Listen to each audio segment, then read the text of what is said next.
بچہ جب بلوغت کی دہلیز پہ قدم رکھتا ہے، بالغ ہونے سے پہلے اسے اللہ کے وجود کی علامتیں نظر آنا شروع ہو جاتی ہیں. اتنی علامتیں، اتنے سائن بورڈ تو کسی سفر پہ نہیں ہیں راستہ دکھانے کے لیے. ہم جب سفر کرتے ہیں تو کتنے سائن بورڈ آئیں گے؟ 20 آ جائیں گے، 100 آ جائیں گے نا، زیادہ سے زیادہ. لیکن اللہ کی علامتیں جو اللہ کا راستہ ہمیں بتاتی ہیں، جو اللہ کا پتہ ہمیں بتاتی ہیں کہ کوئی ہے جس نے پیدا کیا، جس نے بنایا، وہ سائن بورڈ اتنے ہیں جس کی انتہا نہیں ہے. سب سے پہلے بچے کو جو پہلا سائن بورڈ نظر آتا ہے نا، جو بتاتا ہے کوئی ہے جس نے پیدا کرنے والا، وہ اس کے والدین ہیں، وہ اس کی ماں ہے جو اس سے بے پناہ محبت کر رہی ہوتی ہے، اسے اپنے سینے سے لگا کے رکھتی ہے، رات کو اس کی پوٹیاں صاف کر رہی ہے، پیمپر صاف کر رہی ہے، چیختا ہے چلاتا ہے تو لوریاں سنا کے اس کو چپ کراتی ہے، اپنی چھاتی سے فیڈ کراتی ہے. تو بچہ جیسے ہی تھوڑا تھوڑا سمجھدار ہوتا ہے، اگر وہ عقل ہوگی اس میں، تو اس کو یہ، اس کے ذہن میں یہ سوال پیدا ہوگا کہ میں تو محتاج ہوں، بالکل اپاہج ہوں، کچھ بھی نہیں کر سکتا. تو یہ کون سی ذات ہے جس نے اس عورت کے دل میں، اس شخصیت کے دل میں میری بے پناہ محبت ڈال دی، اور اس محبت کے بغیر میرے لیے میری پرورش ممکن، بولو بھائی، نہیں تھی. آپ اگر یہ کہتے ہیں نا کہ یہ خود سے ہو گیا ہے، جو دہری ہے نا ان کے پاس پتہ ہے اس کا کیا جواب ہے؟ یہ تو نیچرل ہے، جس نے جنا ہے وہ محبت تو کرے گی، یہ تو نیچرل ہے بھائی، یہ تو نیچرل ہے. تو نیچر کی کیا ڈیفینیشن ہے؟ نیچر خود سے تھوڑی کوئی چیز ہوتی ہے، قدرت نے رکھا ہے نا یہ. اور اگر آپ نیچر کو اللہ سے ہٹا کے الگ چیز فرض کرتے ہیں اور آپ یہ کہتے ہیں کہ جو بھی جنے، جو پیدا کرے وہ لازمی محبت کرے گی، تو پھر سانپ کی مادہ اپنے بچوں سے محبت کیوں نہیں کرتی؟ مچھلی جب انڈے دیتی ہے، اس سے بچے نکلتے ہیں، تو وہ اپنے بچوں سے محبت کیوں نہیں کرتی؟ نہیں یاری بات میرا خیال ہے. سانپنی جب انڈے دیتی ہے نا، جب اس سے بچے نکلتے ہیں تو انہی بچوں کو کھانا شروع کر دیتی. کہتی خوراک ہے بھائی، میرے ہی انڈوں سے نکلے تو کیا ہوا، ہے تو پروٹین سے بھرپور نا، کھاؤ. آپ کہہ سکتے ہیں کہ بھائی وہ تو چونکہ انڈوں سے نکلے ہیں نا، ڈائریکٹ بچے پیدا نہیں کیے اس نے، وہ تو انڈوں سے نکلے ہیں، تو اس کو بھول گئی ہے کہ یہ، کیونکہ انڈوں سے بچے نکلتے بہت دیر سے ہیں، ڈائریکٹ جنا نہیں ہے اس نے، وہ تو بھول گئی ہے. تو مرغی کیوں نہیں بھولتی؟ پھر مرغی جب انڈے دیتی ہے، کتنے دنوں کے بعد اس میں سے بچے نکلتے ہیں، لیکن ان بچوں سے مرغی جو عشق اور محبت کرتی ہے وہ بھی دیکھنے کے لائق. آپ کبھی مرغی اس نیت سے پالیں اور آپ کو مرغی میں اللہ کا وجود نظر آئے گا. ایسی محبت کرتی ہے نا اپنے چوزوں سے. آپ اپنے ڈڑبے میں کمزور سی مرغی لا کے چھوڑیں. میں نے ایک دن کیا کیا، میرے پاس مرغیاں تھیں تو ایک مرغی نئی لایا، میں ذرا کمزور تھی. مرغیوں میں جب نئی مرغی آتی ہے نا تو اس کی شامت آتی ہے، وہ نئی والی مرغی کو ایکسپٹ نہیں کرتی، وہ مارتی ہیں اس کو. میں نئی مرغی لا کے میں نے ڈالی، پٹنا شروع کیا اس مرغی نے، ساری پرانی مرغیوں نے مار مار کے بھرگس نکال دیا اس. 2-3 دفعہ میں نے ارادہ کیا اس کو ذبح کرتا ہوں. اللہ کی قدرت کی وہ کڑک ہو گئی. وہ کیا ہو گئی؟ وہ کڑک ہو جاتی ہے نا، بیٹھ جاتی ہے اپنی. تو ہم نے کہیں سے انڈے لا کے اس کے نیچے رکھ دی. ہم نے کہا لے بھائی، اب اس کی ٹور چینج ہو گئی. اب اس نے سائن بورڈ لگا دیا ہٹو بچوں کا. کیا لگا دیا اس نے؟ اس جو کڑک ہوئی ہے مرغی، اس نے کیا لگا دیا؟ ہٹو بچوں. اب کوئی قریب آئے. پھر جب کچھ دنوں کے بعد اس کے بچے نکلے، چوزے نکلے، وہی سائز ہے اس کا، وہی کمزور، لیکن بچوں کی وجہ سے اس میں اتنا کانفیڈنس پیدا ہوا اپنے بچوں کی خاطر. اب اس کو اپنا دفاع نہیں کرنا، کس کا کرنا ہے؟ بچوں کا. اب جو مرغیاں پہلے اسے مار رہی تھیں وہ اس سے ڈر ڈر کے بھاگ رہی ہیں.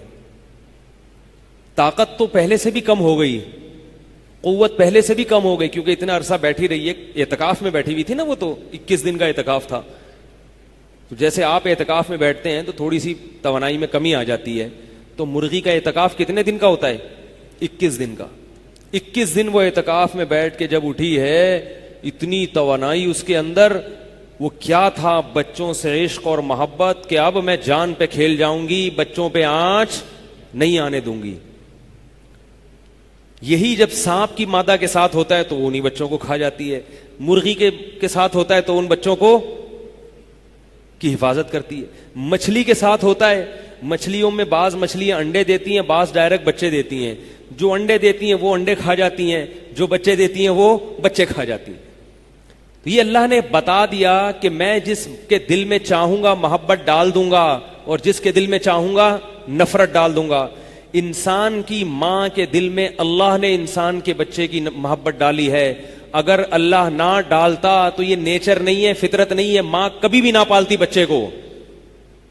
جیسے عورت کی گود میں دوسرے کا بچہ لا کے پکڑا دو, ذرا تجربہ کر کے دیکھیں آپ, اپنا ہی ہو لیکن دوسری بیوی کا ہو, وہ جیسی پوٹی کرے گا نا, ہاں اس کا تو کام ہی ہر وقت کیا ہے, گند کرنا. اس کا کام کیا ہے ہر وقت, گند کرنا, پوٹیاں کرنا. عورت کو دوسرے کے بچے کی پوٹی سے الٹی آتی ہے اور اپنے بچے کی پوٹی سے الٹی نہیں آتی. حالانکہ پوٹی کی ڈیفینیشن تو سب جگہ ایک ہی ہے, کیا ہے اس کا لیبارٹری ٹیسٹ کرائیں, سب پوٹیاں اللہ معاف فرمائے ایک جیسی ہوتی ہیں. کتنی نفیس باز خواتین ہوتی ہیں بڑے بڑے گھرانوں کی, جن کو ذرا سی اسمیل آ رہی ہے تو ایکچولی مجھے وامٹنگ ہو رہی ہے, مجھے جناب بڑا اسٹائل ہوتا ہے. اپنا بچہ پیدا ہو گیا, وہ صبح شام موشن کر رہا ہے, اس کے پیمپر تبدیل ہو رہے ہیں, کوئی وامٹنگ نہیں ہو رہی, کوئی الٹی نہیں آ رہی. تو یہ محبت کس نے رکھی ہے, یہ اللہ نے رکھا. اور اتنی محبت اللہ نہ رکھتے تو بچہ نہیں پلتا. یہ جو آیا گھر میں رکھی جاتی ہے نا بچہ پالنے کے لیے, اس لیے پالتی ہیں کہ ان کو پیسے ملتے ہیں. یہ اس لیے پال لیتی ہیں کہ ان کو پیسے ملتے ہیں, اور پھر بھی اس طرح سے نہیں پالتی جس طرح سے ماں پالتی ہے, کیونکہ ماں تو سینے سے لگا لگا کے لوریاں سنائے گی, اور کیسی محبت سے اس کی آنکھ کی ٹھنڈک, کہ بچہ جب مسکرائے گا تو ماں کا دل اندر سے ہنستا ہے. ماں کا دل, چاہے بچہ کیسا ہی ٹیڑھا میڑا ہو, کالا کلوٹا ہو, معذور ہو, ہر وقت ناک نکلتی رہتی ہے اس کی, ہر وقت ٹیڑھا میڑا گندا. تو اب ہم اگر اسی پہ غور کر لینا کہ کون سی مخلوق ہے جس کے دل میں اللہ نے ماں کی محبت ڈالی اور کون سی مخلوق ہے جس کے دل میں اللہ نے ماں کی محبت نہیں ڈالی, اسی سے اللہ کا وجود پتہ چل جائے گا کہ یہ اتفاق سے نہیں ہے.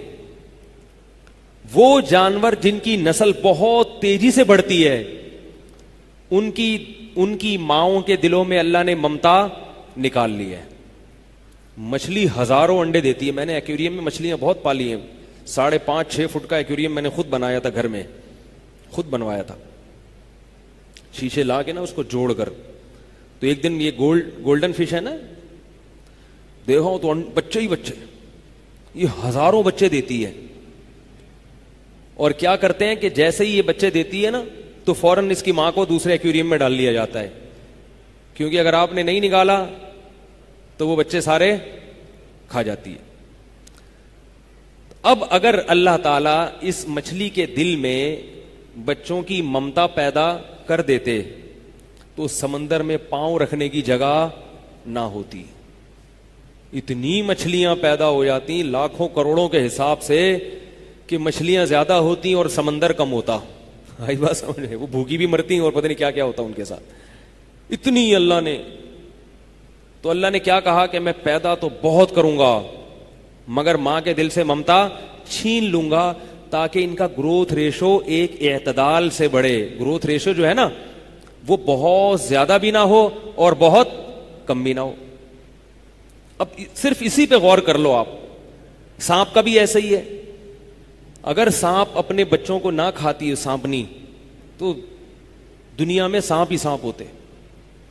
سوال یہ پیدا ہوتا ہے کہ پھر اللہ یوں کر لیتے نا مچھلیوں کے کہ بھئی وہ ماں کی ممتا اللہ ان کے دل میں رکھتے, مگر وہ بچے کتنے دیتی, 2, 4, 5, 6, تاکہ گروتھ ریشو ایک طریقے سے ہوتا. کیا خیال ہے؟ یہ بات غور سے سنیں, بڑی ٹیکنیکل بات ہے. گروتھ ریشو ایک اعتدال سے بڑھتا ان کا, اور ماں رہتی, وہ ڈائن نہ بنتی. کیا خیال ہے؟ اگر اللہ ایسا کرتے نا تو 2 حکمتیں فوت ہو جاتی. ایک حکمت تو یہ کہ یہ ہمیں کیسے سمجھ میں آتا کہ ماں کے دل میں محبت ڈالنے والا کون ہے؟ اللہ ہے. ہم تو کہتے بھائی یہ تو سارے جانور اپنے بچوں سے محبت کرتے ہیں, مچھلی بھی کرتی ہے تو ماں نے کر لیا تو یہ تو نیچرل ہے. اب ہمیں پتا چلا یہ نیچرل نہیں ہے, یہ اللہ نے دل میں محبت ڈالی ہے ہمیں پالنے کے لیے. ہمارے ماں باپ کے دل میں جو محبت ڈالی تھی ہمیں پالنے کے لیے. تاکہ ہم تمیز سے پل جائیں. پلے پھر بھی نہیں تمیز سے, عجیب بات ہے. ٹھیک ہے, وہ تو ہمارا قصور ہے نا, لیکن اللہ نے سارا انتظام ہمیں تمیز سے پالنے کا کیا تھا. بچہ عیدی سینٹر میں بھی پل جاتا ہے مگر بڑے بڑے کام نہیں کرتا. ماں باپ کے گھر میں جس طرح بچہ بادشاہوں والی زندگی گزارتا ہے نا, تو اس کی مینٹل اپروچ بڑھتی ہے, عزت ملتی ہے اس کو گھر میں. اور عیدی سینٹر میں بچے کو عزت نہیں ملتی, تبھی وہ عیدی سینٹر کے بچے کیا نکلتے ہیں آپ دیکھ لیں, وہ بھکاری نکلیں گے, وہ چور چکے, اللہ معاف فرمائے, یہ چیزیں ہوتا ہے, ان کو محبت نہیں ملتی. وہ تو پہلی حکمت کیا ہے, اگر اللہ مچھلی کی مادہ کے دل میں بچوں کی محبت رکھتا تو پہلی حکمت فوت ہو جاتی. وہ کیا, یہ کیسے پتا چلتا کہ محبت ڈالنا اللہ کا کام ہے. اللہ جس کے دل میں محبت ڈالتا ہے وہاں تو محبت ہوگی, جہاں محبت نہیں ڈالی وہاں محبت نہیں ہوگی. تو ہم پر اللہ کا احسان ہے کہ اللہ نے ہماری ماؤں کے دلوں میں بچپن میں ہماری محبت ڈال دی, ہم تمیز سے پل گئے. دوسری حکمت سمندر میں یہ تھی کہ اگر سمندر کی مچھلیاں, سمندر میں نا ہمیشہ بڑی مچھلی چھوٹی مچھلی کو کھاتی ہے, یہ ان کی خوراک ہے. تو اور ہم بڑی مچھلیوں کا شکار کرتے ہیں, یہ جو چھوٹی چھوٹی مچھلیاں ان کو چھوڑ دیتے ہیں اور یہ ہمارے کام کی بھی نہیں ہوتی. تو اب مسئلہ یہ ہے کہ بڑی مچھلیاں جب چھوٹی مچھلیوں کو کھاتی ہیں تو چھوٹی بچنے کی کوشش کرتی ہیں. تو جس حساب سے بڑی مچھلیاں ہم پکڑیں گے, چھوٹی مچھلیوں کا زندہ رہنے کا ریشو اسی حساب سے, بولو نا بھائی, بڑھے گا. کیونکہ ان کو کھانے والی جو مچھلیاں تھیں ان کی تعداد کم ہو جائے گی, لہذا زندہ رہنے والوں کی تعداد بڑھ جائے گی. لہذا آپ صبح و شام سمندر سے مچھلیاں نکال نکال کے کھاؤ, سمندر کی مخلوق ختم ہونے والی نہیں ہے. اور اگر مچھلیاں 2-2, 3-3 بچے دیتی تو جس دن مچھلیاں ہم سمندر سے زیادہ نکال لیتے, آگے نسل کیا ہو جاتی, کم ہو جاتی. گورنمنٹ اعلان کرتی سمندر کی نسل ختم ہو رہی ہے, آپ لوگ کھانا پینا چھوڑ دیں, بچے 2 ہی اچھے, 4 بچے ہوں گے تو کھانا رزق کیا ہو جائے گا, کم ہو جائے گا. اللہ نے کہا برساتی مینڈکوں کی طرح بھی بچے پیدا کر لو, رزق ختم ہونے والا نہیں ہے. جس رب نے سمندر کی مچھلی کا ایک گروتھ ریشو کا نظام رکھا ہے اور اس میں انسانوں کی مداخلت کو پسند نہیں کیا, اس نے انسان جو مقصود کائنات ہے اس کے گروتھ ریشو کا خود سے کوئی انتظام نہیں کیا ہوگا. اس میں فیملی پلاننگ والوں سے کہا ہوگا مشورہ لو کہ کتنے ہونے چاہیے کتنے نہیں ہونے چاہیے. یہ تو کفر ہے, یہ تو اللہ پہ بہت بڑا الزام ہے کہ جو انسان مقصود کائنات ہے اس کا کوئی اللہ کے یہاں سسٹم نہیں ہے. وہ ہم ان سے پوچھیں یہودیوں سے, اور جو مچھلیوں کا سسٹم ہے وہ قدرت کا بنایا ہوا سسٹم ہے, اس میں کسی سے پوچھنے کی ضرورت نہیں ہے.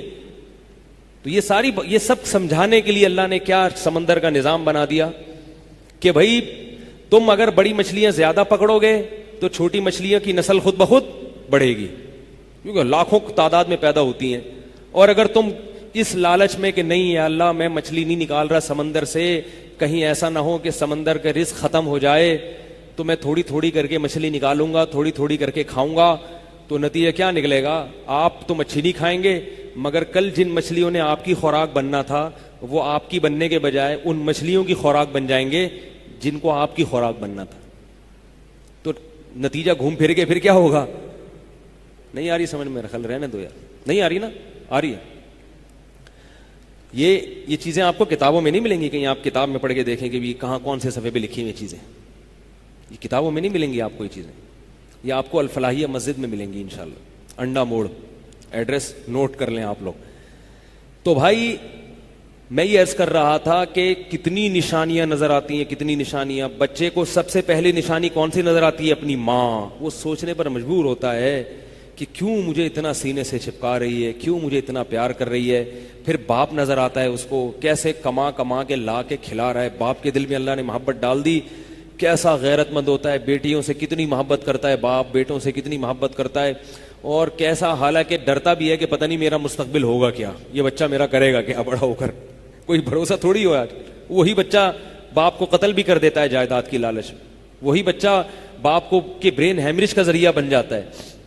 یہ نشانی. پھر اس کو اور نشانیاں نظر آتی ہیں, بارش نظر آتی ہے, اس کو پھل فروٹ نظر آتے ہیں, کیسے میرے لیے اللہ پیدا کر رہا ہے. تو موت تک اتنی نشانیاں, اتنی نشانیاں, اتنی نشانیاں کہ ان نشانیوں کے بعد بھی اگر ایمان نہیں لایا اور توبہ طائب کر کے سیدھے راستے پر نہیں چلا تو پھر اللہ فرماتے ہیں میرے عذاب سے اسے دنیا کی کوئی طاقت نہیں بچا سکتی.